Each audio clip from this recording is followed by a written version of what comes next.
বিসমিল্লাহির রহমানির রহিম। আল্লাহর অশেষ রহমতে গতকাল আবহাওয়া খারাপ থাকা সত্ত্বেও আমার 9 ফ্লোরের ছাদের পাইপের কাজ কমপ্লিট করছি ইনশাল্লাহ। আজকে অবশ্য ঢালাই হওয়ার কথা ছিল, আবহাওয়া খারাপ হওয়ার কারণে ঢালাইটা ক্যান্সেল করা হয়েছে। আবহাওয়া ভালো হইলে আগামী নির্দেশনা অনুযায়ী ছাদের ঢালাই কমপ্লিট করা হবে।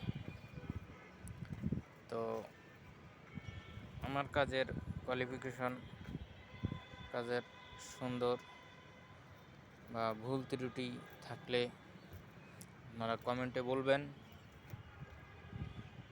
আমি আমার সাধ্য অনুযায়ী চেষ্টা করছি কাজগুলো সুন্দর করে করার জন্য।